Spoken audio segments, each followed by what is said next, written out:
presenters, and the audience present here today. Welcome to the first non-resident Bangladeshi Conference 2007. I, Rudaba Murtaza, take the privilege of wishing all of you a very good morning. The topic of this session of the seminar is the informal sector and the urban environmental management legacies in planning education through a personal perspective. It is a pleasure to introduce the moderator of this session, Tapun Kumar Nath of Rajuk Bhavan Annex Director, who will moderate this session. Thank you, sir. Sir, would you please do the honor to carry on the session and come to the panel? Good morning, distinguished chief guest, fellow speaker, the moderator, and other special guests and distinguished participants in this seminar, this conference. In fact, if I may be correct, I think what organizer wanted the theme to be urban environmental management, and my own presentation is what you see as the informal sector and urban environmental management in planning education, a personal perspective. My other colleague who is presenting, then that will fit under the overall umbrella of urban environmental management. Time being very short, I think I will not be able to go through the whole thing. So let me try to bring out that what are the essence of this paper or the presentation I'm making to you. One thing I very much lament that I was trained as an economist, in fact, and economics does command enough influence in policy making of any country, which is not the case for planning education. Many of us even not probably aware that what is planning education is all about.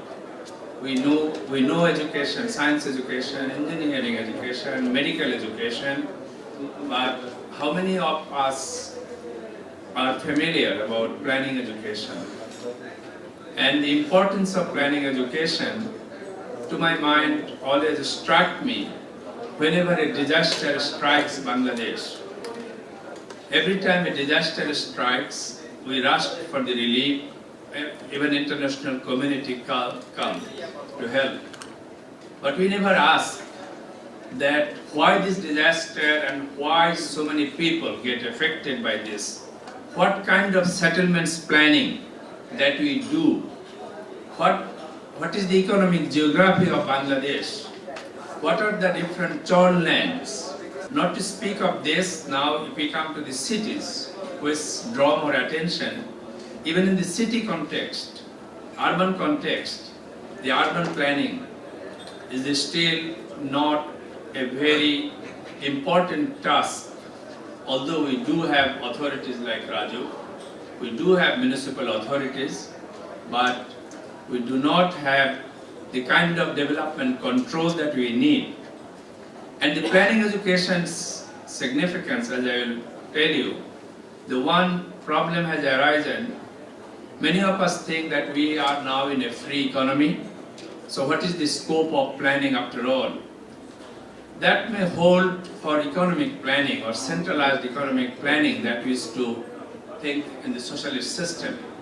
So economic planning or centralized economic planning may not be of relevance in the free market economy, but the kind of planning education I shall be speaking here, there the importance of planning has become more important. Why? Because the market signals, free market economy based individual decisions by numerous households, numerous individuals, and numerous businesses. Their location of their house, the location of the business enterprises, locations of factories, if all these are guided by the individual interest, as an individual consumer, by the interest of utility maximization, as we economists say, or the profit maximization motive of the business, then the kind of outcome, macro level outcome of micro level decisions by numerous individuals, that macro level outcome in terms of social, in terms of economic, in terms of environmental degradation are severe, and that we have already started to experience. The reason I refer to the disaster, you may be wondering what disaster proneness of Bangladesh has to do with planning. I submit that the kind of places, the vulnerable areas where people live or build their settlements, those are not really meant for settlements building. And I don't think we have alerted our people enough. We have not done a kind of planning that is necessary for settlements where to be built. Someone will say that where is enough land in Bangladesh to do that kind of settlement planning. People will go to that land for their living. And we have done some work on this. One of my own students at the PhD level dissertation has done, and we have published a book also. The title of the book is Densification. What we have argued there, that people can be moved from more vulnerable areas to relatively safe areas and with more densification. And in fact, if we can modernize our water transportation, as we commute in the cities, people could move to those areas, to their shoreland, to their water bodies for doing their economic activities.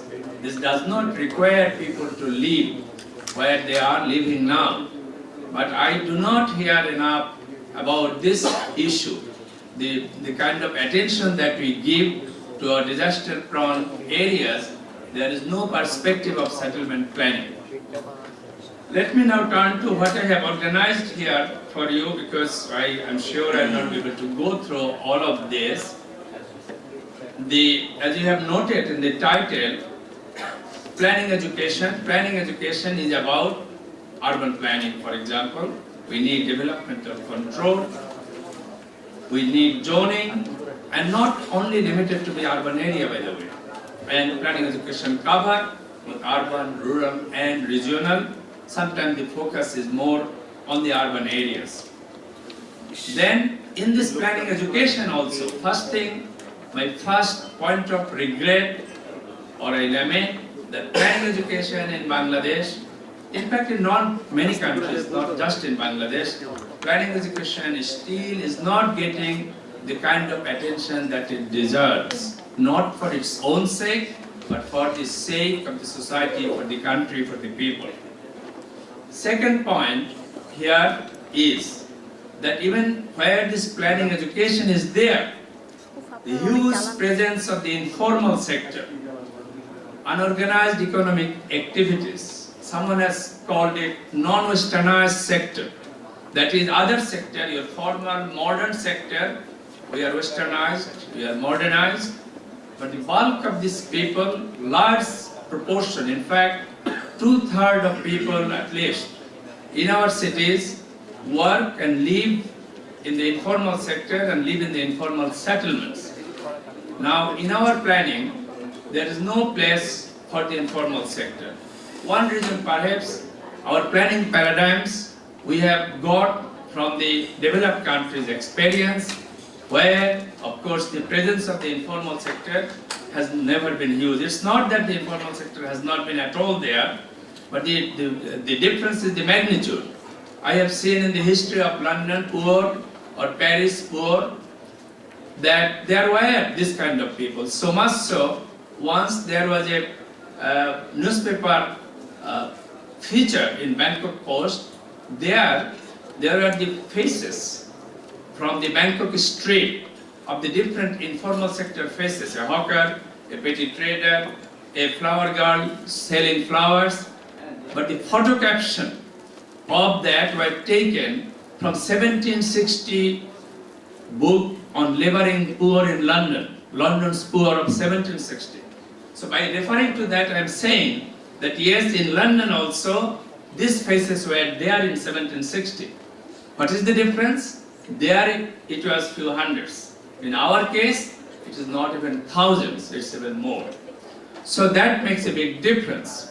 So as a result, if we ignore the informal sector in our planning, then that planning bound to be unrealistic, and then we feel disappointed, disgusted that our planning is not working, because growth takes place beyond the horizon of the master plan or structural plan that we do, because these people come and start living there or working there or occupy the street, pathways, pedestrian ways. So the informal sector, incorporating, accommodating, integration of the informal sector is a challenge. The other thing that, this is my own somewhat creation in AIT, this planning education and Asian Institute of Technology first is to call human settlement development, and within that we have two fields of study. One is urban planning, land and housing, and the other is rural regional development planning. But after 20 years working under that umbrella, we discovered that the realities of our cities no more can be captured only as a problem of housing or low-income housing or slum upgrading, those way. So what we observed, that before we have solved the water supply problem, the basic service, wastewater problem has mounted. Before we have built our roads and built our mass transit, the pollution problem has become so serious, air pollution. Then, so solid waste management. We walk in any cities of any state, not just Dhaka, of developing country cities, you experience the piles of waste that you observe. So solid waste, water and sanitation, or drainage and sewage, and air pollution, these have become very serious. So we discussed and we worked with Canadian, the organization, Canadian Canadian International Development Agency, and they supported us to establish this urban environmental management, to bring these three key words, urban, because we are becoming more urban. This morning we were told that by 2050 in Bangladesh there will be no rural, for example, but already many are living in the urban area. Urban, environment and management, because no matter how much planning we do, there will be always a need of management. It kind of the approach, if I sometimes draw an analogy with the medical profession. Medical profession has preventive medicine as well as a curative medicine. So planning is our preventive. But despite that preventive measures, there will be problems that will have to be mitigated, that will have to be managed. That's why the management approach we wanted to bring. That when you say urban environmental management, I want to ensure or to make it clear, this is by no means devoid of urban planning, but very briefly we define urban environmental management basically as urban planning and urban management more from the environmental management perspectives, because in the cities we are more and more experiencing the environmental problems. This I must share with you. I have a favorite theme, turning a disadvantage into an advantage. This I have abstracted by working and by doing work on the informal sector.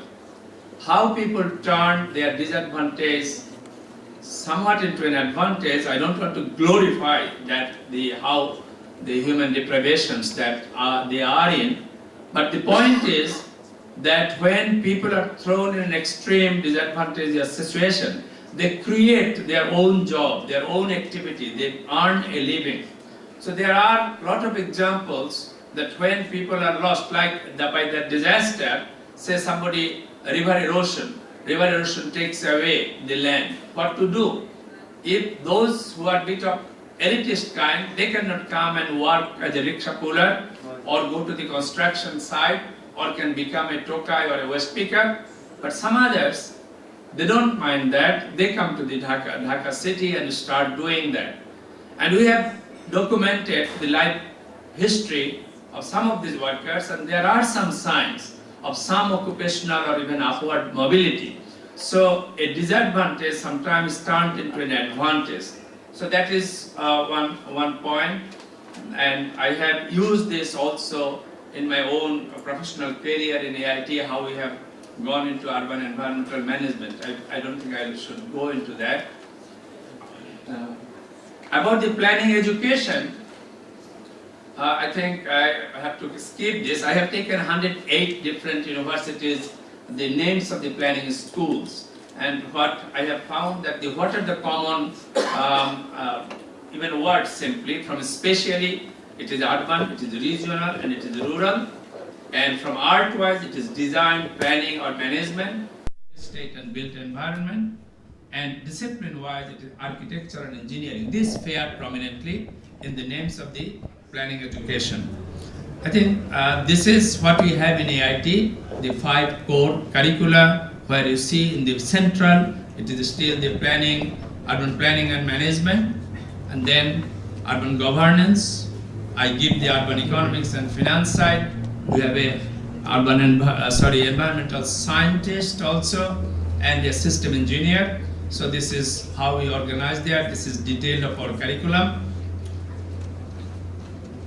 The way I have come from my economics background to this field, I just bring that to your attention by citing Jane Jacobs. Some of you may have read The Economy of Cities by Jane Jacobs. Based on her study of New York, she reports from her very in-depth investigation that cities die, cities flourish. Which cities die? Who cannot innovate. And which city flourish? Which can innovate. And innovation is not a very eye-dazzling thing to her, very modest definition. Adding new things to the old, adding new things to the old. Not only doing what we were doing before, and also not be overtaken by the new, forgetting where you are. So you have to preserve something, you have to add something. The way she made this point about importance of innovation for cities' survival, because she notes that cities is an artificial place. Like we say that necessity is the mother of invention. So we, for our survival, will have to innovate in cities. She says that New York City will die if New York cannot find that its waste dumping sites are the gold mines of the future. That wastes are gold mine already. My own student Maksud Sinha in Bangladesh, by establishing the waste concern, has shown that what is there in the waste. Now all over the world, we formal sector, modern sector people, resource recovery that has taken place. In fact, this was the background by reading The Economy of Cities, how from an economist I have turned to this. I will quickly go to a few things. I will not get, there are details about the linkage between the informal sector and urban environmental management, how informal sector, both in solid waste, in wastewater, even in air pollution, like the paratransit or our rickshaws, that how different kind of economic activities of the informal sector help to promote the environmental management. In fact, if we study the nexus between poverty and environment, you will discover that you can again turn into a positive scenario. If we engage the poor labor of the informal sector and their enterprises for environmental improvement, they will be engaged in gainful economic activities, their poverty will be alleviated, their affordability will be higher to pay for the various services, and you can create a whole virtuous cycle. In fact, I illustrate this here, this way, let's see. Yeah, here this virtuous cycle. World Bank has 3 agendas: to increase urban productivity, to improve urban environment, and to reduce urban poverty. And this is possible. This is possible, and urban professionals in the developing countries also have accepted that this ought to be the priority. So this is what I illustrate by the 3 illustrations here. I think given the time constraint, I will end by referring to something else, my recent work. I have been working for long on the informal sector and urban environmental management. Recently, I have published a paper on influencing human behavior towards sustainable development. Here, my abstraction is that in human mind, what I show here, there is a fear element, there is an economic and material interest element, and there is God has also given all of us something very good, which is our moral and ethics sense. And corresponding to our fear element, we have the regulatory instruments. Before is to say command and control approach. Then we have economic and material interest based. We use the economic instruments, that is incentives or disincentives, that we use to influence human behavior. And finally, through our environmental education, awareness, our moral and ethics sense get nurtured. Of course, it gets started by our parents in their bringing up us as children, then through our school. Of course, religions also have done that. But in today's world, we cannot count somewhat on religion alone, or not, if not at all. And then also only parenting or only schooling is not enough. We'll have to, it needs to be a continuous task about the environmental education and awareness. So what I suggest, it is also not something new I am saying. What is new?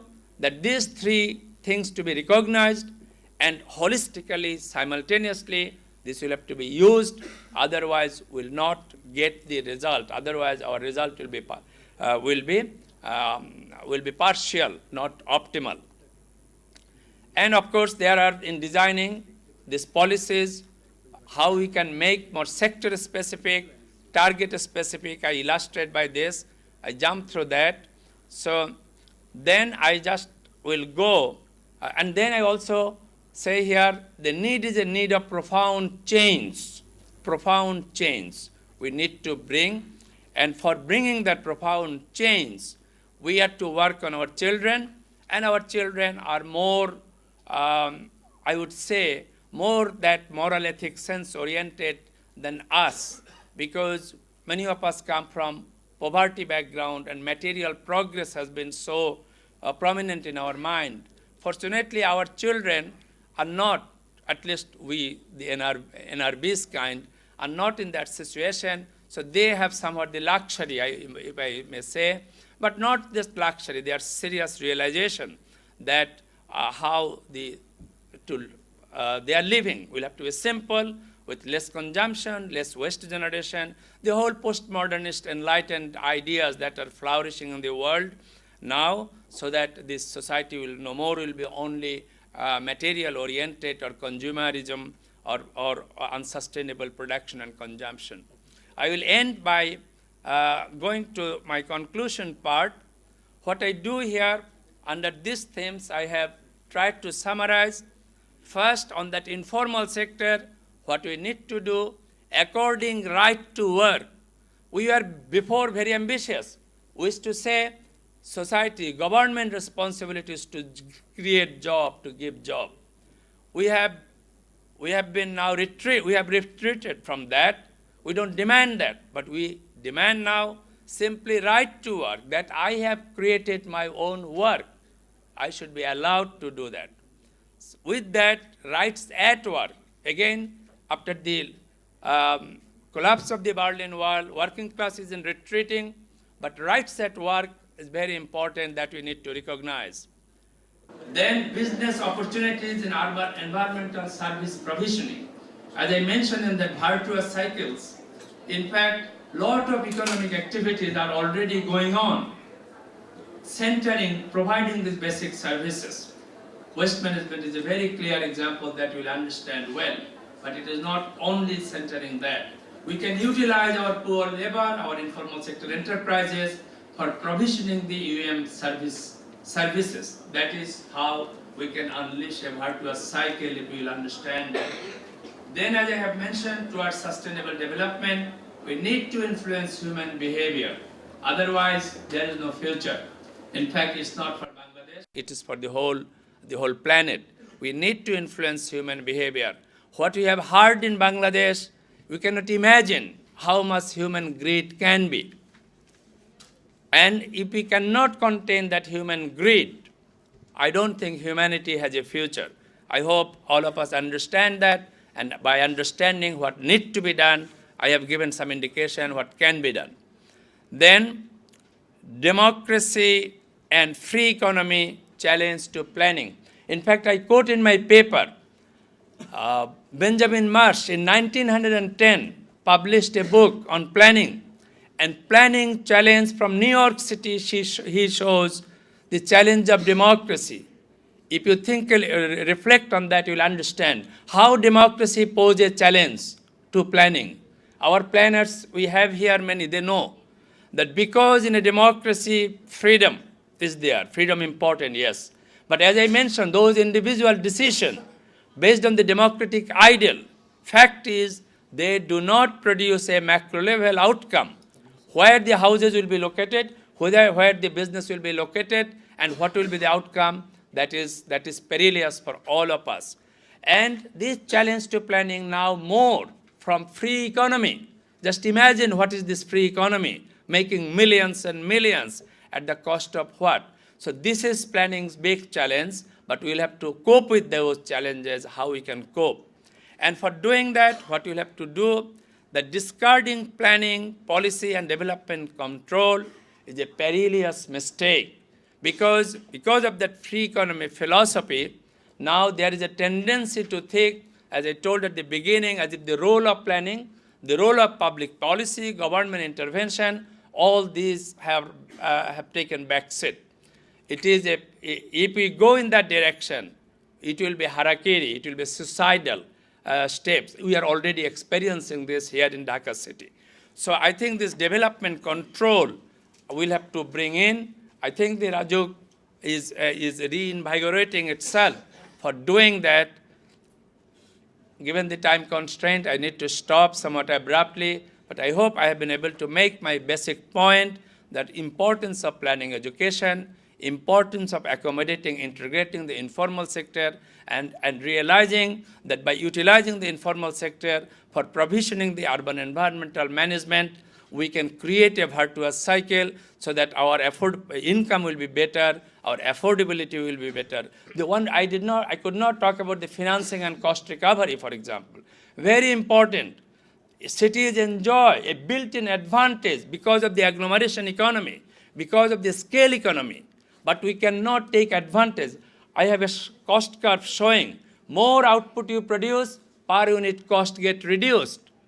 How beauty. What a beauty. More you provide, per unit cost is less. But can you make use of that? Why not? Why you don't have mass transit? Why don't you have drainage sewage? We don't have the money. But money is there, FDI coming. But FDI will not come if we do not charge, if cost recovery is not there. Somebody will say, oh, poor cannot pay. But we'll have to enable them so that they can pay.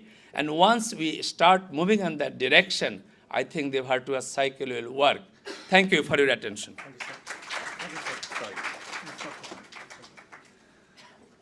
Thank you. This is a very interesting presentation, really very interesting. Urban environmental management, education. So I enjoyed it, and actually I allowed my teacher a little bit more time, and he was about to conclude, but we are enjoying his presentation really. Anyway, the next presentation by Mr. Aziz Khandekar, PhD, PE.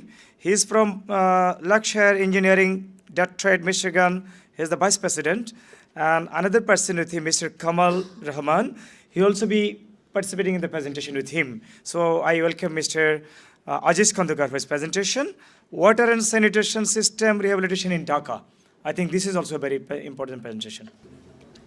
আসসালামু আলাইকুম আমি যেহেতু ঢাকায় কথা বলছি বাংলা ইংরেজি মিলিয়ে বলবো হ্যাঁ সবাই তাই করে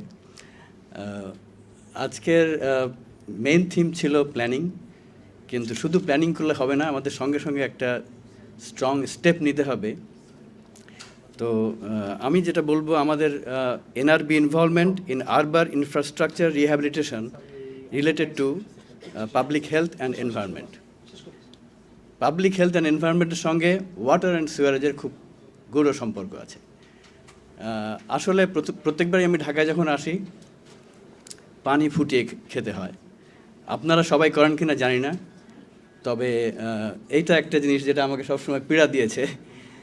তো আমি প্রথমে before I start I would like to apologise or sort of, মানে আমি আমাদের লোকাল যারা আছেন এখানে রাজুকের এরা আছেন, ওয়াসা থেকে কেউ আছেন কিনা আমি জানি না, তবে আমরা এখানে আসছি এনআরবি হিসাবে আমাদেরকে অফার করতে, যে আমরা যেটুকু মানে বাইরের থেকে আমরা যে টেকনোলজি, মডার্ন টেকনোলজি যেটা আমরা খুব সহজে পাই, এখানে হয়তো অত সহজে আসে না। এটা আমি অনুমান করছি। যদি সত্যি হয়ে থাকে তাহলে সেখানে আমাদের একটু দাম থাকবে, যে এখানে আমি সবাই জানি, সবারই এখানে আমাদের থেকেও হয়তো অনেক বেশি এক্সপিরিয়েন্স, অনেক বেশি লোকাল এ সম্বন্ধে জ্ঞান আছে, কিন্তু আমরা যেটাকে অফার করতে পারি সেটা হচ্ছে যে লেটেস্ট টেকনোলজিকে আমরা এখানে নিয়ে আসতে পারি, যদি আপনারা চান। এটা হচ্ছে আমার প্রথম কথা, হচ্ছে যে আমাদের একটা কোঅপারেশনের অ্যাটিটিউড নিয়ে আমরা আসছি, যে কাউকে কোনো অসম্মান করার জন্য না, কোনো কিছু করার জন্য, কিন্তু এইটা হচ্ছে আমার প্রথম বক্তব্য। এই মিউনিসিপাল সাপ্লাই আমরা যখন প্রথম ঢাকা আসি, বললাম যে আমরা প্রিজিউমলি আনসেফ ড্রিঙ্কিং ওয়াটার, বয়েল না করে খাওয়া যায় না। এখানকার ওয়াটার সাপ্লাই এবং স্যানিটারি সিস্টেম খুবই old. In many cases, they are deteriorated beyond the functional capability. The problems are multiplied by the fact that the sanitary sewerage system infrastructure is equally, if not more, deteriorated. Storm sewer systems are also adversely affected by recurring storm and flood events.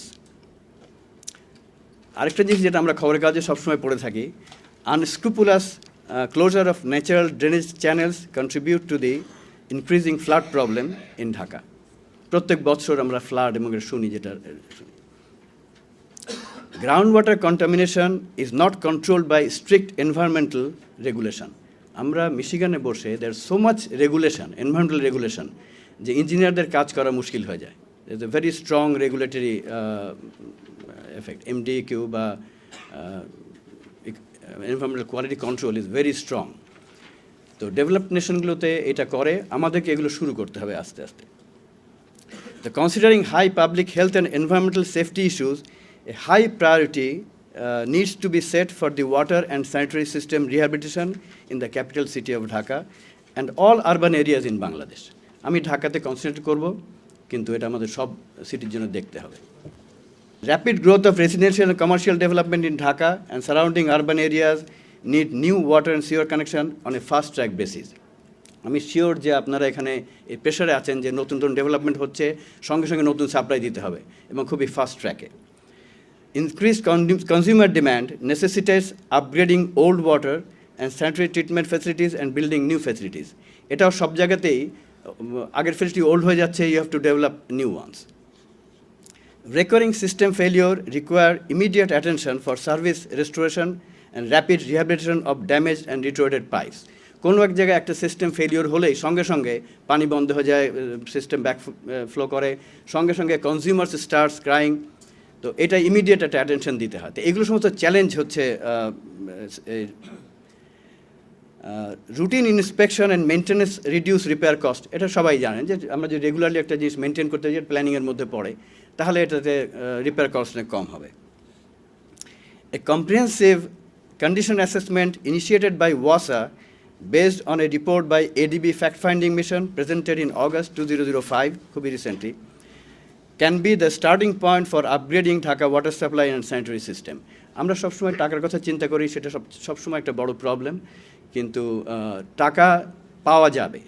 আমাদের government সবসময় চেষ্টা করেন, সেখান থেকে বিভিন্ন জায়গা থেকে আসে, এবং এটাতেও হয়তো আমরা এনআরবি কিছু হেল্প করতে পারি, যাদের লোকাল কানেকশন আছে বিভিন্ন অন্যান্য দেশে।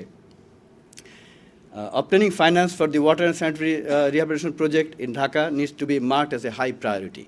অন্যান্য সব কিছুর জন্য আমরা টাকা অ্যালোকেট করি, এটাকে প্রায়োরিটি হিসেবে সেট না করলে এর জন্য টাকা থাকে না। Money has been diverted in many other areas. Participation from all interested parties, including NRBs, need to be coordinated to fulfill the urgent need. এখানে একটা কোঅর্ডিনেশনের প্রশ্ন আসবে সবসময়। এখানে আমি কতগুলো স্টেপের কথা বলবো, এটা ডেফিনেটলি প্ল্যানিং, এখানে প্ল্যানিং ডিপার্টমেন্ট সবাই করছেন, এভরিবডি নোজ দিস, আমি জাস্ট একটু ইটারেট করবো যেহেতু এটা একই এর মধ্যে পড়ে।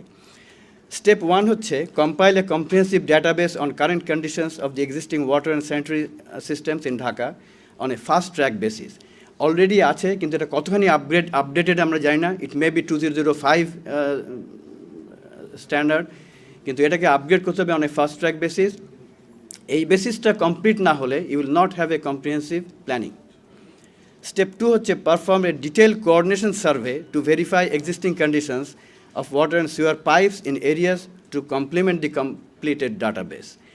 এইখানে আমরা বাইরের থেকে কিছু হেল্প আনতে পারি। There's lots of modern technology that came out. Dhaka সিটিতে বা যে কোনো বড় আরবান সিটিতে সবচেয়ে বড় প্রবলেম হচ্ছে কনজেস্টেড এরিয়াতে আপনি রাস্তা খুঁড়ে পাইপ ঠিক করতে পারেন না। It makes lots of problem. এই জন্যে বিভিন্ন দেশে এটা টেকনোলজি বেরিয়েছে, যেটা you can go inside through robot, go inside, check everything, clean everything and then line everything. তো এই জিনিসটা আমি নিয়ে আসবো, কিছু ছবি টবি দেখাবো আর কি। Prioritise the zone of rehabilitation according to anticipated service life based on the condition survey. Condition survey করার পরে আমরা বুঝতে পারবো যে কোন এরিয়াতে এই মাসের মধ্যে ফেলিওর হতে পারে, অথবা নেক্সট ইয়ারে হতে পারে, অথবা 5 বছর পরে হবে। এইটা যদি আমরা ডিলিনেট করতে পারি তাহলে আমরা জোন করে ফেলতে পারবো যে ঠিক আছে, এইখানে যেহেতু ইমিডিয়েট ডেঞ্জার আছে, এইটাকে আমরা ফাস্ট ট্র্যাকে একটা প্রজেক্ট ঠিক করে এটাকে কুইকলি রিপেয়ার করে ফেলা যাক। নেক্সট বাজেটে আমরা যেগুলো 1 বছর পরে নষ্ট হওয়ার চান্স আছে সেগুলোকে আমরা নেক্সট ইয়ার বাজেটে ফেলতে পারি। তারপরে আমরা 5 ইয়ার বাজেটে বাকিগুলোকে ফেলে দিলাম যে ঠিক আছে, আস্তে আস্তে এগুলো করা হবে। কিন্তু যে আমরা জানি যে কোনটা করলে সুবিধা হবে, তাহলে এখন যে আমরা রিঅ্যাক্টিভ মোডে আছি, যে এক জায়গায় ফেল হলে আমরা সেখানে যাচ্ছি, সেটা না করে আমরা প্রোঅ্যাক্টিভ মোডে চলে যাব এবং আমরা আগে থেকে প্ল্যানিং করে। তো এই কন্ডিশন সার্ভেটা ইজ ভেরি ইম্পর্টেন্ট। এইটা আমরা সবসময় করে থাকি বিদেশে। Prepare a preliminary project profile with cost estimate for each rehabilitation zone according to the priority. যেটা বললাম আমি এখনই, যে এটাকে আমরা টাইম জোন হিসাবে সেট করতে পারবো, অ্যাভেলেবিলিটি অফ মানি ফান্ড এর উপরে বেস করে। Design a cost effective rehabilitation programme for each rehabilitation zone. এবং তারপরে rehabilitated existing system and develop new facilities according to the priority list using cutting edge technology and developing local skills and appropriate technology. এখানেও আমার একটু কথা হচ্ছে, আমরা যে সমস্ত টেকনোলজি এখানে আনতে চাচ্ছি বাইরের থেকে, we can train local people, we can have the equipment here one time, and then we can train local people to utilize those, যাতে করে বাইরের থেকে আমাদেরকে অত কস্ট সবসময় করতে হবে না। এইখানে আমাদের how can we tap the NRB resources? Many non-resident Bangladeshis are involved in the design, construction, operation, and maintenance of water and sewerage systems all over the world. Many NRBs are involved with various financing agencies such as World Bank, ADB, USAID, who and have connections with the decision makers in many donor countries. Many NRBs are dealing with cutting-edge trenchless technology, যেটা আমি এখনই বললাম, for rehabilitation of water and sanitary pipelines. Many NRBs are willing to participate in the current development efforts initiated by the Bangladesh caretaker government, and possibly the next government will be coming in power, provided the financial transparency needed for foreign involvement is available and maintained. এটা বিরাট বড় একটা condition. বাইরের থেকে যখনই কাউকে আমরা আসতে বলি, তারা বিভিন্ন অজুহাত দেখায়, তার মধ্যে বড় একটা অজুহাত হচ্ছে করাপশন। এইটাকে যদি আমরা ট্রান্সপারেন্সিতে আনতে পারি, তাহলে lots of help will come from outside. আমরা অনেক সময় কথা বলেছি, the only drawback is this one. Considering the current trend of curbing corruption and crime, many NRBs are willing to come back to Bangladesh, provided the Bangladesh government needs their expertise. আমি personally চলে আসতে রাজি আছি, যদি আমাদেরকে enough incentive.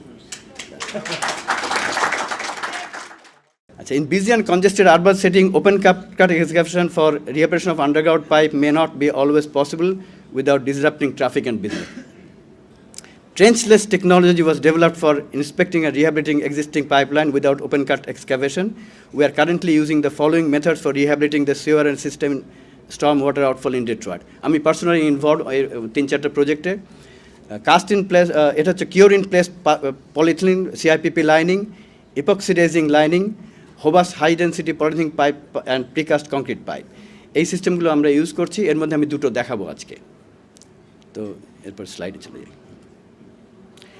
আচ্ছা, এটা হচ্ছে আমাদের ডিট্রয়েটে লার্জেস্ট ওয়াটার ট্রিটমেন্ট সিস্টেমের ভিতরে আর কি, বিরাট ফ্যাসিলিটি। এটা বোধহয় ইউনাইটেড স্টেটসের মধ্যে এখন লার্জেস্ট বা second largest single installation. Pump টামগুলো এখানে দেখাচ্ছে আর কি। এইটা আমরা কিছু রিহ্যাবিলিটেশনের প্রজেক্ট আমি শেষ করেছি। মানে ওল্ড পাইপ, ডেট্রয়েটে কিন্তু অনেক পুরনো সিটি, সেখানেও এভরিথিং ইজ অলমোস্ট ডিটার্ডেড। তো এইগুলোতে আমরা কারেন্টলি উই হ্যাভ ডেভেলপড। এইখানে যে এপক্সি লাইনিং এর একটা দেখাচ্ছে, দেখেন কি সুন্দর ভিতরে কমপ্লিট হয়ে যায় after finishing. They are very, এটা হচ্ছে ফিনিশড প্রোডাক্ট। আচ্ছা, এইটা আমি এখন নতুন একটা প্রজেক্টে ইনভলভ। সামারে আমার বাংলাদেশে আসার কথা ছিল, এটার জন্য আসতে পারিনি। তো এইটা প্রজেক্ট শুরু হয়ে গেছে। এটা একটা ওয়াটার সিএসও কন্ট্রোল ফ্যাসিলিটি এবং পাম্প স্টেশন, $154 মিলিয়ন একটা প্রজেক্ট। এটা গত 6 মাস আগে শুরু হয়েছে। পরে নিয়ে এটা এই আর্কিটেকচারাল রেন্ডারিং ফিনিশ হলে এরকম দেখা যাবে আর কি। আচ্ছা, এইটা যে মাঝখানেরটা, এইটা হচ্ছে পুরনো স্টেশন। দেখেন, দিস ওয়াজ দি, এটা হচ্ছে ওকুট pump station.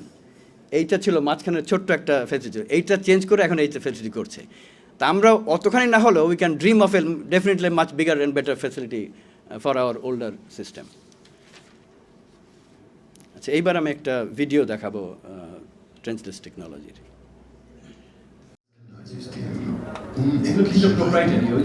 Viele Meter von der Erdoberfläche entfernt dringt der Top-Head-Sanierungsroboter in Rohre vor, die seit langem kein Mensch mehr gesehen hat. Wir schreiben eine neue Dimension der Kanalsanierung. Top-Head, das Europa- und weltweit patentierte Komplettsystem.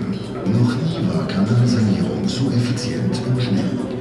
Vollständig fernsteuerbar erledigt der Sanierungsroboter von Top-Head Sichtung und Reparatur schadhafter Stellen in Abwasser- und Trinkwasserrohren, ebenso wie Öl- und Gaspipelines, chemischen Rohrnetzen oder Lüftungsrohren.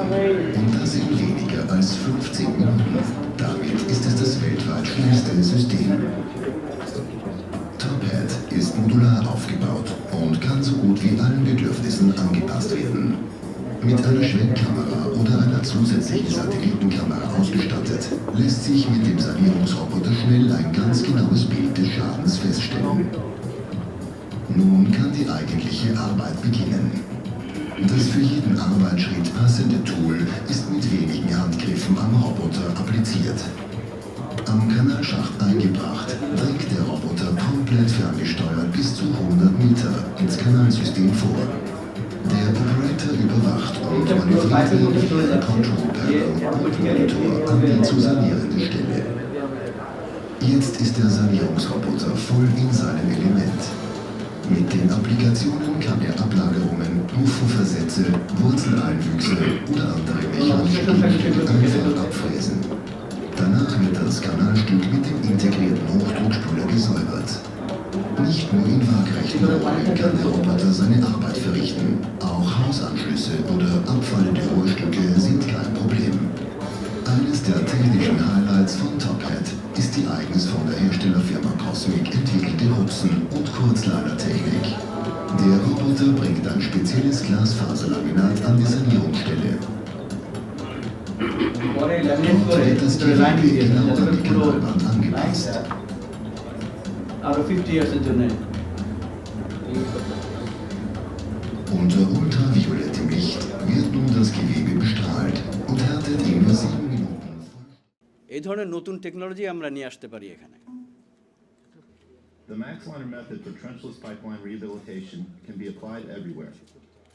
Our simple and easy system can be used whether from rooftops for vertical drains, from the basement, or in a lawn. We have the right equipment and a wide variety of resin and liner for all conditions. For instance, we offer several liner options. For offset joints, frequent sharp bends up to 90 degrees, and open ends, the best solution is Wovo liner. For relatively straight sections or for manhole to manhole, we recommend using our MaxLiner tube. And for cellar manhole to control manhole sections, as well as bends up to 45 degrees, FlexLiner is ideal. The MaxLiner system consists of the finest materials and highly engineered equipment available. To quickly and accurately mix the resin, you can use the Max Profit Mix to make your job easier. The correct calibration of the amount of resin is a necessity. It can be done electrically or by hand. Small and light, the MaxLiner gun allows for easy access from either terrace or cellar. For curing it is your choice. Choose either to cure with heat or ambiently. To reinstate side connections, the Max Cutter is your answer.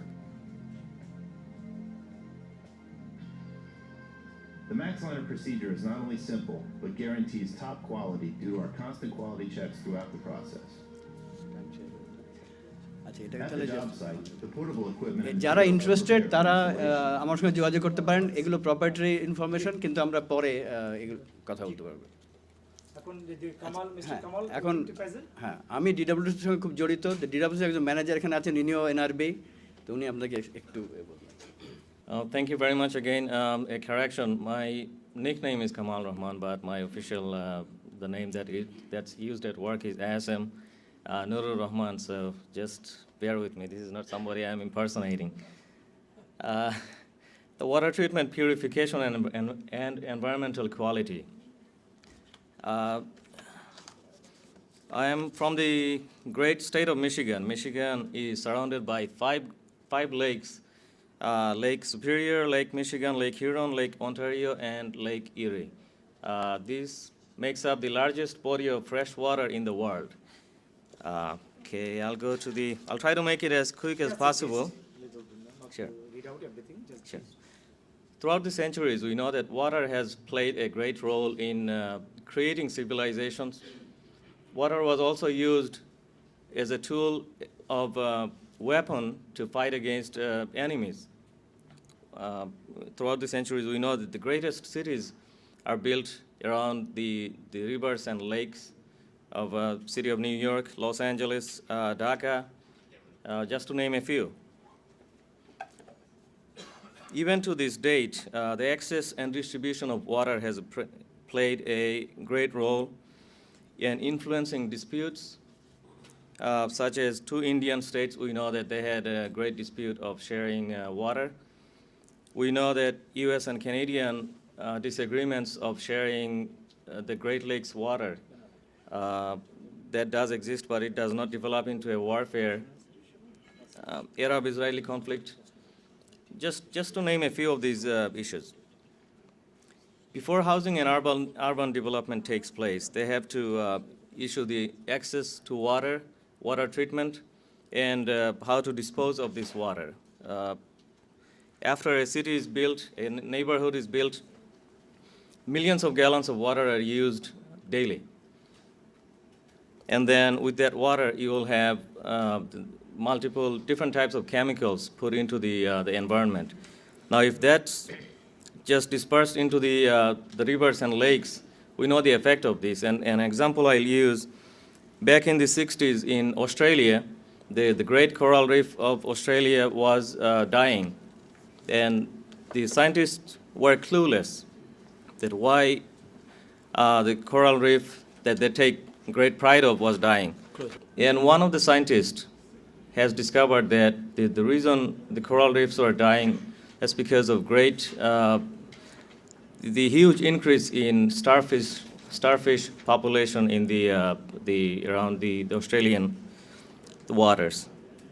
After a long study, he found out that Yangtze River in China, the economic development was such a great level that they were using chemicals, fertilizers, and dumping into the water. And that created a huge increase in starfish population near Indonesia. And they migrated into the Australian reef, and they were eating up the coral reef. So as you can see, the environmental effect is not limited to one area. It does go far beyond your immediate border. Now, two things I'll talk about. The city of Detroit, I'll skip to the safeguarding of drinking water. They're the state-of-the-art safeguarding the drinking water facilities in the in city of Detroit and Lake St. Clair.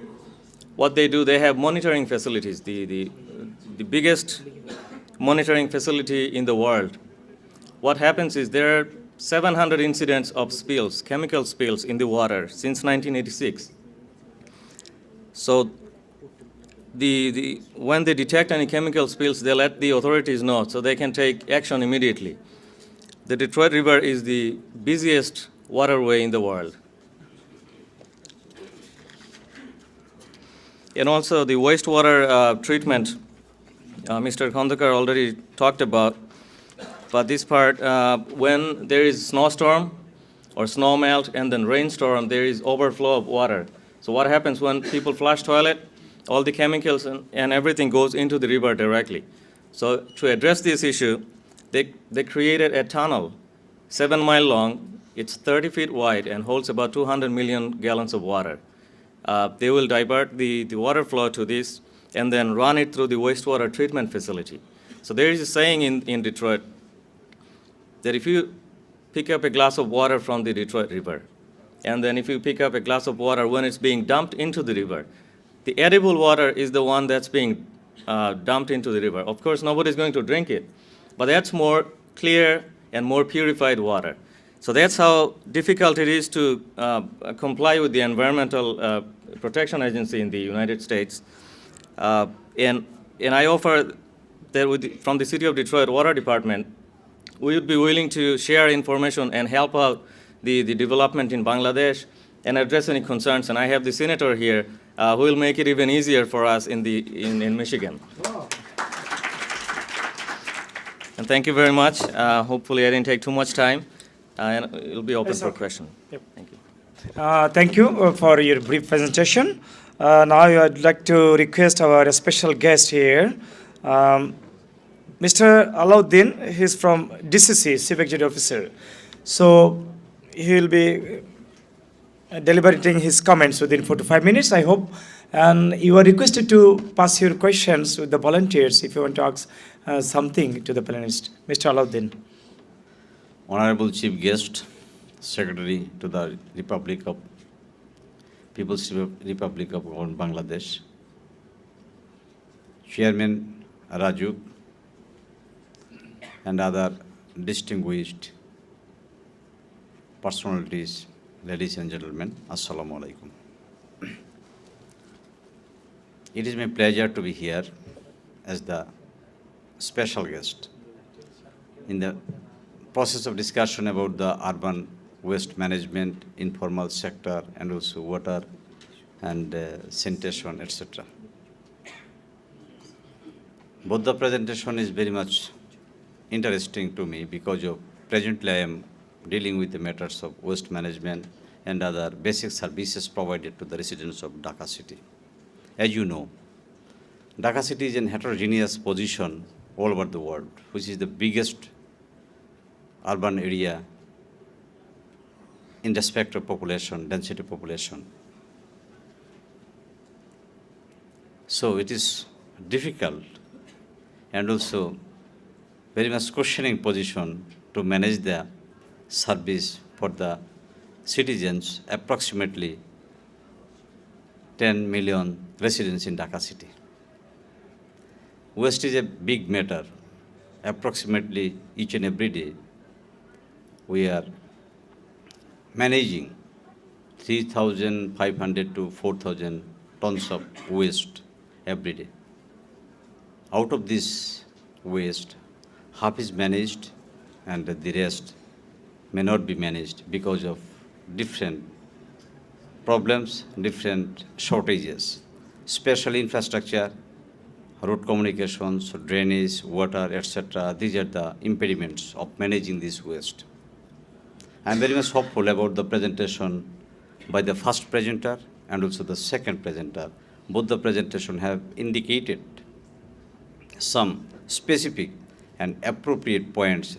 Those can be helpful to the city management, particularly Dhaka city, urban management, urban waste management, and also to improve and also strengthening the basic service providing capacity of the Dhaka City Corporation. As you know, as the corporation, it has some limitations in respect of in respect of money, in respect of other logistical supports. I am very much confident that the NRB can be best friend to help the Dhaka City urban management, particularly waste management, informal sector, which is the biggest cushion to the present government as also to the present citizens of the Dhaka City Corporation. I have the much interest in participating in this discussion elaborately, but due to shortage of time, I am going to conclude my ideas. Before my conclusion, I would like to request all of the NRBs, if anybody may have an interest about the urban management, about the Dhaka City or Dhaka City activities, you please come. We are ready to welcome you, and we are interested to work with you voluntarily and simultaneously. Thank you very much. Thank you all for my invitation. Thank you much. Thank you for the presentation from Dhaka City Corporation, very related department for Dhaka urban management. Now I would like to request our special guest, Honorable Chairman from Rajdhani Unnayan Kottripokho, who is a Capital Development Authority, Rajuk, Mr. K.M. Harun. He will be presenting for 5 minutes, overall presentation. Honorable Chief Guest, Secretary, Ministry of Housing and Public Works, Special Guest, Mr. Alauddin, Chief Executive Officer, Dhaka City Corporation, distinguished guests, ladies and gentlemen, Assalamu alaikum. I would like to thank the presenters on informal sector and urban environment management legacies in planning edition. We are very much aware regarding the role of the informal sector in urban economy as well as the urban environment. With over half of the world's population now living in cities and towns, the United Nations has priorities for sustainable urbanization, decentralization of UNO on cities and other human settlement in new millennium, which endorse the specific Millennium Declaration target of making a significant improvement in terms of slum dwellers and urban environment. Dhaka city is now considered metropolis. It covers an area of 1,528 square kilometers with a population of more than 10 millions. Nearly half of its population are women, but their participation in formal and informal sectors and it is insignificant in the development process. During the last decade, Bangladesh, especially Dhaka, the capital city, has experienced several environmental problems related to urban growth. Bangladesh is one of the most scarce resource constraints and densely populated. The inequalities of existing urban infrastructures and the inefficient urban and environment management system that led to severe environment pollution and a degradation of standard of living. The heavy influx of migrants from rural to urban areas are accrued due to labor in the agriculture sector, due to lack of proper manpower and urban policies. The most migrants have contributed to the adverse environment impacts and unplanned urbanization. They are not get to access to urban services. They are usually settled down in the city periphery along the rail lines and unused government lands. As a result, they make pollution in urban areas, particularly water and land, etc. আমাদের যে keynote speaker যে দুজন বক্তা যারা আমাদের সিটির environmental management সম্বন্ধে presentation করলেন, তার ভিতর মিস্টার নুরুল আমিন যে দুটা পয়েন্ট বললেন, একটা জোনিং এবং ডেভেলপমেন্ট কন্ট্রোল। তো এই জিনিসটা আমাদের আসলে ঢাকা সিটির মাস্টার প্ল্যানটা ছিল 1959-এ, পরবর্তীতে 1995-এ আমরা একটা স্ট্রাকচার প্ল্যান ডেভেলপ করি। এই স্ট্রাকচার প্ল্যানে আমাদের জোনিংটা করা আছে। তো এই জোনিং অনুযায়ী আমরা এখন চেষ্টা করছি ডেভেলপমেন্ট কন্ট্রোল করা। এবং এই ডেভেলপমেন্ট কন্ট্রোলের জন্য আমরা এটা ডিটেইল এরিয়া প্ল্যানিংটা আমরা শুরু করেছি। এটা আমাদের আশা করি আমরা নেক্সট জুনে এটা শেষ হবে। তো আমাদের ডিটেইল এরিয়া প্ল্যানটা যখন হবে তখন আমরা স্পেসিফিকভাবে জোনিং অনুযায়ী আমাদের ডেভেলপমেন্ট কন্ট্রোলটা আমরা করতে পারবো। এছাড়া আমাদের যে বিভিন্ন যে ট্রান্সপারেন্সির কথা যে বললেন মিস্টার আজিজ খন্দকার, যে কীভাবে ট্রান্সপারেন্সিটা আনতে হবে আমাদের কাজে কর্মে এবং আমাদের ওয়ার্কে, আমরা এখন একটা সিটিজেন চার্টার আমরা ইন্ট্রোডিউস করেছি, যাতে যে কোনো লোক একটা সময় মতো নির্দিষ্ট সময় এবং নির্দিষ্ট সেবাটা টাইমলি পান। সেই হিসাবে আমরা চেষ্টা করছি আমাদের ট্রান্সপারেন্সিটা আনার জন্য। এছাড়াও আমাদের যে ডেভেলপমেন্ট কন্ট্রোলের ব্যাপারটা, এটাতে আমরা চাচ্ছি যে আমরা আউটসোর্সিং করে প্রতিটা লেভেলে বিভিন্ন জায়গায়, এখন যেমন আমাদের গতানুগতিকভাবে আমাদের যেসব লোকজন আছে তাদের সুপারভিশনে যে ডেভেলপমেন্ট কন্ট্রোলটা আমরা ঠিকমতো করতে পারতেছি না, আমরা এখন ইন্ট্রোডিউস করতেছি যে আমরা আউটসোর্সিং করব, করার পর আমরা এডুকেটেড কোয়ালিফাইড পারসন আসবে, তাদের দিয়ে আমরা আমাদের এই যে জোনিং প্ল্যান অনুযায়ী আমরা ডেভেলপ কন্ট্রোল করব। আমরা আশা করব আমাদের পরবর্তী যেসব প্রোগ্রামগুলিতে আমাদের বিভিন্ন ডেভেলপমেন্ট প্রোগ্রামে এনআরবিদের সহযোগিতা আমরা আশা করব ওনারা যখন আমাদের কাছে, আমরা নিজেরাও যোগাযোগ করব, কোনো প্রস্তাব নিয়ে আসবেন, আমরা এটা চেষ্টা করব এটা আমাদের সরকারের নীতির ভিতর রেখে এটাকে অ্যাডজাস্ট করে আমাদের ইমপ্লিমেন্ট করার জন্য। Thank you.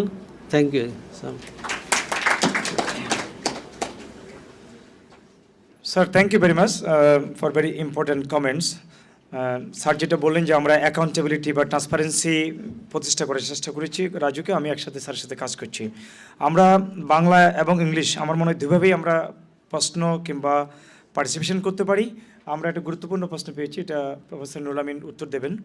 আপনারা যদি কেউ এখনও প্রশ্ন করতে চান এটা পাঠালে আমি চেষ্টা করবো আপনাদের যেহেতু ঢাকাতে আমরা থাকি, ঢাকাকে আমরা ভালোবাসি, ঢাকার উপরে প্রেজেন্টেশন হচ্ছে, যে কোনো ছোটো আকারে প্রশ্ন পাঠালে। অতিথিবৃন্দ, আমরা একদম শেষ পর্যায়ে, আমাদের নামাজের সময় আছে, আমি এর মধ্যে যে মুক্ত আলোচনা বা ডিসকাশন কোয়েশ্চেন আনসার সেই পর্যায়ে চলে এসেছি। এরপরে আমাদের প্রধান অতিথি বলবেন, যদি কোনো প্রশ্ন থাকে এখন আপনারা বলতে পারেন, ইভেন কি হাত তুলে দাঁড়িয়ে বলতে পারেন, 1 মিনিট 1.5 মিনিট করে, মানে আমরা এটা আমাদের স্যারেরা প্যানেলিস্ট যারা আছেন তারা উত্তর দেবেন। দীর্ঘ প্রেজেন্টেশন হয়েছে, আমি একটু বেশি সময়ও তাদের অ্যালাউ করেছি, ইন্টারেস্টিং প্রেজেন্টেশন, এনআরবির আসছেন বাইরে থেকে, সেই জন্যে আমি দুঃখিত। এর মধ্যে আমাদের we have a very special guest, mister Hansen Clarke, state senator from Michigan. I would like to request him to comment 2-3 minutes if he willing to say something on Dhaka environment. Please. Assalamu alaikum. My name is Hanson Hashim Clark. I'm a state senator from the state of Michigan, and I represent the city of Detroit. As many of you may have heard, this is my first visit ever to the People's Republic of Bangladesh. Me being here is very important because my father was born here in Sylhet back in 1910, and I am the first and only legislator ever elected of Bangladeshi origin in the Michigan legislature and the Michigan Senate, so it's an honor for me to be here. 2 things I'd like to add is, as Dr. Kandakar and Mr. Raman, who I've known for many years here, and I'm quite proud of his accomplishments. You know, he came to Detroit as a teenager, and he's done a lot of good work in the city of Detroit, and now is working at our water system. And Dr. Kandakar, his expertise, he's personally added a lot of value and helped rebuild one of the largest water systems in the country. They have the technical expertise to provide assistance here in Bangladesh. But my last point is this. I'm from the United States, and I'm an elected official in the United States. But I've waited my entire life to come here. What I'd ask you to do is this: not to look at yourselves as Bangladesh needs the help of the United States, but what can Bangladesh offer the world economy? My parents died when I was very young. I was their only child. But because my father had so fixed in me the value of education, I was able to pursue an education, and that helped me get elected as a state senator. But those values and those principles came from here, from Bangladesh and specifically Sylhet, and that's why I'm here today. You have as much to offer as we in the United States have to offer to Bangladesh. This is not a one-way street where we're here having to help Bangladesh. We don't need to help you, but we need to help grow the economy of the world, because now you and I are partners in world economy. Thank you for having me here, and I look forward to working with you. Thank you, Honorable Senator, for your important comments. We feel very much enlightened and encouraged for your comments. আমি এখন বাংলা ইংরেজিতে একটু প্রশ্নোত্তর moderation করব for few minutes, 4 to 5 minutes. Mister Omar Faruk, আপনার অধ্যাপক ওমর ফারুক, আপনার কি প্রশ্ন আপনি বলেন, কার কাছে প্রশ্নটা বলেন। Thank you. I am the editor of the weekly Dhaka Post, Omar Farooq. আমি বাংলায় কোশ্চেনটা করতে চাই, সেটা হচ্ছে যে একটা শহরকে পরিচ্ছন্ন রাখার জন্য সবচেয়ে ইম্পর্টেন্ট হচ্ছে শহরে যারা বসবাস করে শহরের নাগরিকদেরকে সচেতন করে তোলা, কিভাবে ওয়াস্টেজ নিয়ে তারা ওয়াস্টেজগুলোকে তারা কিভাবে ব্যবহার করবে। তো আমি এখানে রাজুকের চেয়ারম্যান সাহেব আছেন, আমি জানতে চাই যে অন্যান্য স্টেপগুলোর সাথে সাথে নাগরিকদেরকে এডুকেট করার জন্য যে তারা কি করে ডাস্টবিন ব্যবহার করবেন, কি করে তাদের ওয়াস্টেজ থিং ব্যবহার করবেন, এই বিষয়ে কি পদক্ষেপ নেওয়া হয়েছে। Thank you very much. এটা ডিসিসি করবে, আমার মনে হয় ডিসিসি যিনি প্রধান নির্বাহী কর্মকর্তা আছেন ওনারা আবর্জনা ব্যবস্থাপনা করছেন। মাতুয়াইলে একটা স্যানিটারি ল্যান্ডফিলিং হয়েছে, গাবতলীতে একটা স্যানিটারি ল্যান্ডফিলিং হচ্ছে, এবং আমরা নাগরিকরা প্রফেসর আমিনের একটা প্রেজেন্টেশনে ছিল যে এনভায়রনমেন্টাল বিহেভিয়ার, যে আমি যেখানে সেখানে ছুঁড়ে ফেলবো না, এই বিষয়টাও দরকার, আমাদের কমপ্লায়েন্সও দরকার। আমার মনে হয় এটুকুই অধ্যাপক ওমর ফারুক প্রশ্নতে চলে। মিস্টার অমিত রঞ্জন রয়, উনি অনেকদিন কাজ করছেন এই ফিল্ডে, আপনার প্রশ্নটা কি বলবেন কার কাছে প্লিজ? আমি খুব দ্রুত শেষ করবো প্লিজ। আমি রাইট টু ইনফরমেশন নিয়ে কাজ করি, এবং আপনারা যেটা বলেছেন যে সিটিজেন চার্টার একটা ওখানে ঝোলানো আছে, কিন্তু এর কোনো মনিটরিং সিস্টেম আপনাদের আছে কিনা? কারণ আমি ওখানে গিয়ে একাধিকবার কিছু পাবলিকের সাক্ষাৎকার নিতে গিয়ে দেখেছি যে আপনাদের চার্টার যেভাবে ঝোলানো আছে সেই চার্টার অনুযায়ী পাবলিক সেবাগুলো পাচ্ছে না এবং যথাযথ স্থানে লোকদেরকে পাচ্ছে না তারা। সেক্ষেত্রে আমার প্রশ্ন হচ্ছে যে ওখানে কোনো মনিটরিং সিস্টেম আপনাদের আছে কিনা, এবং থাকলে সেটা কিভাবে আপনারা মেনটেন করছেন? দেখেন, এই যে সিটিজেন চার্টারটা আমাদের একটা নতুন ইমপ্লিমেন্টেশন, এটা আসলে আমরা চালু। দেখেন, এই যে সিটিজেন চার্টারটা আমাদের একটা নতুন ইমপ্লিমেন্টেশন করছি। এটা আমরা আমাদের টপ অফিসাররা, সিনিয়র অফিসাররা বিভিন্ন অফিসগুলি মাসে অন্তত 2 বার করে ভিজিট করতেছেন। ভিজিট করে ওরা দেখছেন যে সিটিজেন চার্টার অনুযায়ী যে সময় দেওয়া আছে এবং যেভাবে বলা আছে এইভাবে ঠিক মতো হচ্ছে কিনা এটা মনিটর করা হচ্ছে। হয়তো এখনো আমরা 100% অ্যাচিভ করতে পারিনি, আমরা 70% আমরা অ্যাচিভ করেছি, কারণ মানুষের মাইন্ডসেটটাও এখন পুরোপুরি চেঞ্জ হয়েছে আমাদের যারা ওয়ার্কার তাদের। আশা করবো আমরা ভবিষ্যতে আপনাকে। Thank you sir. স্যারকে খুব ধন্যবাদ যে আমাদের সিটিজেন চার্টার বাংলাদেশে আমরা বলবো প্রথম অর্গানাইজেশন, এবং এটাকে ভালোভাবে আমরা চেষ্টা করছি। আমি নিজেও দেখছি আমাদের সামনে একটা অভিযোগ বক্স আছে, যে কেউ যে কোনো ব্যাপারে অভিযোগ করতে পারেন, এবং আমাদের স্যাররা করছে এটা। নেক্সট দুরাফসান চৌধুরী, উনি অনেক আগে একটা প্রশ্ন দিয়েছেন ডক্টর আমিন স্যারের কাছে। স্যার কি এটা রিপ্লাই করবেন? মাইকটা স্যারকে দেন। প্রশ্নটা কোঅর্ডিনেশনের উপরে। এটা আমরা সবাই জানি যে lack of coordination of the different agencies. উনি বলছেন এই প্রবলেমটার ব্যাপারে কি কি আমার আইডিয়া সলিউশন করার। আমার কাছে যেটা মনে হয়েছে, প্রথম হলো একটা জিনিস রিকগনাইজ করা যে আমরা ডিভিশন অফ লেবার করি প্রয়োজনে, সব কাজ একজনে করতে পারে না, সেজন্য বিভিন্ন department, ministry, within department, sub department এগুলো থাকে। আমরা যদি প্রথমে আমাদের সকলকে রিকগনাইজ করতে হবে, বুঝতে হবে যে আমাদের গোল কিন্তু একটা, সবাই মিলে আমরা একটা জিনিস অ্যাটেন্ড করতে চাচ্ছি, তাহলে আমরা ওই ব্যাপারে প্রিপেয়ার্ড হব কোঅর্ডিনেট করার জন্য। আর ফাংশনালি এটাকে অপারেট করার জন্য অলরেডি বিভিন্ন ডিপার্টমেন্ট, মিনিস্ট্রিতে ইন্টার ডিপার্টমেন্টাল, ইন্টার মিনিস্টেরিয়াল এই ধরনের কতগুলো কমিটি আছে, বা টাস্ক ফোর্স এই জাতীয় কতগুলো কমিটি থাকে, সেগুলো আছে ঠিকই, কিন্তু হয়তো অনেক সময় এগুলোর যে ইম্পর্টেন্স, এগুলোর যে ভ্যালু, বা এগুলোকে ইফেক্টিভলি চালনা করা এটা হয়তো হয় না। Thank you sir. I think এটা যদি করা হয় তাহলে আমরা অনেকটা ইমপ্রুভ করতে পারব। Thank you sir. City corporation, municipalities, ওদের একটা বড় রোল আছে। সো এই ব্যাপারে আপনার ওপিনিয়নটাকে আমি সেটা জানতে চেয়েছিলাম। Thank you. By definition, because local government the overall responsibility, they will have to take the leading role to bring them together. So those interdepartmental meeting, I'm assuming that local government has the overall authority and responsibility over the different agencies. So এখন যদি another agency or authority becomes more powerful than the local government itself, then that is not ideal. So local government Thank should you bring very them much. together. আমি এখন যাচ্ছি আমাদের একজন NRB অনেকক্ষণ সকাল থেকে আমাদের প্রেজেন্টেশন শুনছেন মিস্টার ফেরদৌস খান, ইম্পর্টেন্ট। তারপর আমরা বাফার নাসির খান, এটা করে শেষ করতে চাই। প্লিজ আপনার প্রশ্নটা। হ্যাঁ, প্রশ্নটা আমি যদিও আমাদের মিস্টার আমিন সাহেব আর খন্দকার সাহেব উল্লেখ করেননি, আমি নিজের সম্পর্কে বলছি। আমি প্রায় 15 বছর নিউ ইয়র্ক শহরে ডেভেলপার হিসেবে কাজ করতেছি, আমি রিয়েলেটর। এবং যেহেতু আমি এই রিলেটেড কাজ করছি, কাজেই কিছু সমস্যা কি অনেক সমস্যা এখানে যেটা বলা হয়েছে ইনফর্মাল সেক্টর, আমার মনে হয় এই ঢাকা সিটির জন্য বেশি গুরুত্ব ইনফর্মাল সেক্টরটাই, ফর্মাল সেক্টরটা এখানে খুব গৌণ। এই ব্যাপারে আমাদের অ্যাটেনশন দেওয়া উচিত। বিশেষ করে আমি এই হারুন সাহেবকে একটা কথা জিজ্ঞেস করবো, সেটা হলো যে উনি যেটা আমাদের স্যার যেটা বলেছেন যে জোনিং সিস্টেম, এটা আপনারা ইদানিং আমি পেপারেও দেখেছি যে আপনারা এটা নিয়ে চিন্তা ভাবনা করছেন কিভাবে জোনিং করা যায়।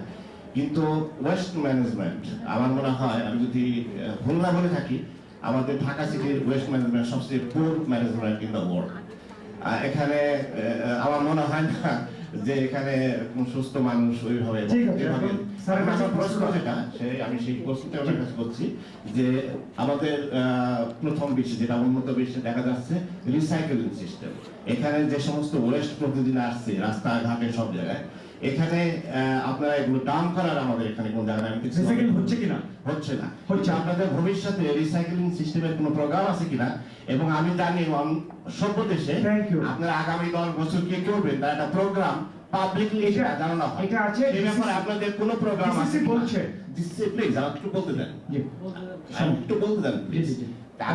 আগামী 5 বছরে আপনাদের এমন কোন প্রোগ্রাম আছে কিনা যেটা নাকি আমাদের নাগরিকরা, আমরা যারা সিটিজেন এই দেশে যারা থাকেন, তারা জানতে পারেন যে না আপনারা 5 বছর পরে এখানে এই ফ্যাসিলিটিস দিচ্ছে। এটা পাবলিকলি সার্কুলেট করার কোনো চিন্তা ভাবনা আছে কিনা, এবং রিসাইক্লিং এর কোনো চিন্তা ভাবনা আপনারা করছেন? আমার দুইটা প্রশ্ন। Thank you.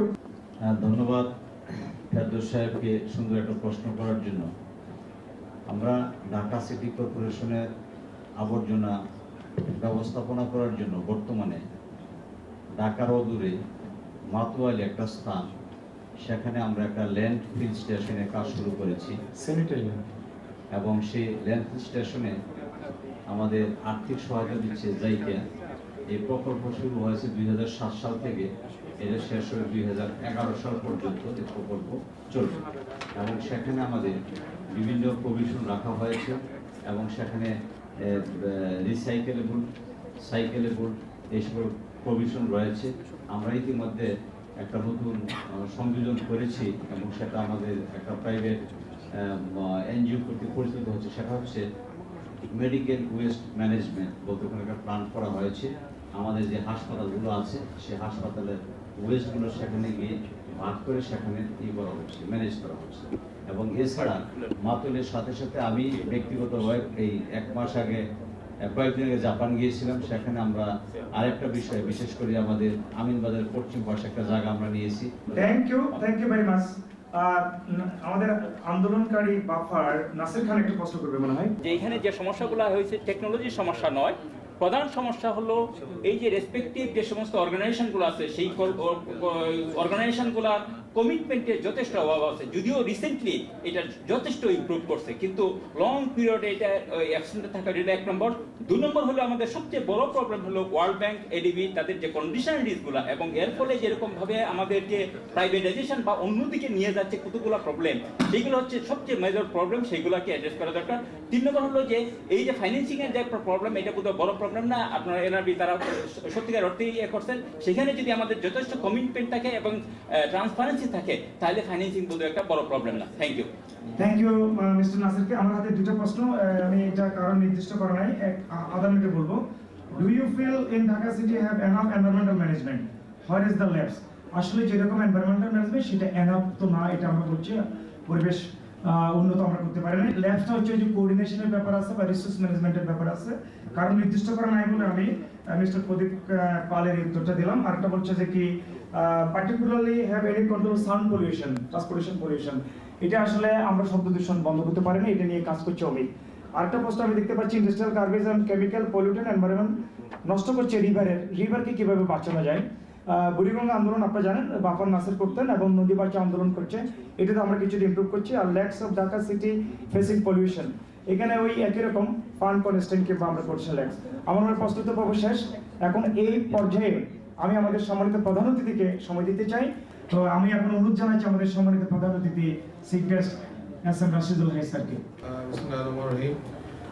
সম্মানিত প্রেজেন্টার্স, স্পেশাল গেস্ট, বিদেশ থেকে আগত বাংলাদেশি ভাইরা, সম্মানিত ভদ্রমহিলা ভদ্রমহিলাগণ, আপনাদের এই সমস্ত বক্তব্য শোনার পরে আমি আমার মনকে পরিবর্তন করেছি। আমি প্রথমে আমার বক্তৃতা লিখে নিয়ে এসেছিলাম, আমি সেটা এখন বলবো। আপনাদের বক্তব্যের মাঝ থেকে যে সমস্ত জিনিস পেয়েছি তার উপরে আমি কিছু বলতে চাই। প্রথমে আমি ধন্যবাদ জানাতে চাই এই ধরনের একটি স্পেশাল ধরনের উদ্যোগের জন্য স্কলার্স বাংলাদেশ যেটা করেছেন, এটা সত্যি অত্যন্ত সময়োপযোগী। এ ধরনের সেমিনার ভারতেও হয়েছে এবং এনআরবিরা ভারতের উন্নয়নের জন্য যথেষ্ট অবদান রেখেছেন। আমি মনে করি আমাদের যে সমস্ত এনআরবি ভাইরা আছেন তারাও এ ধরনের কন্ট্রিবিউশন এখানে রাখবেন।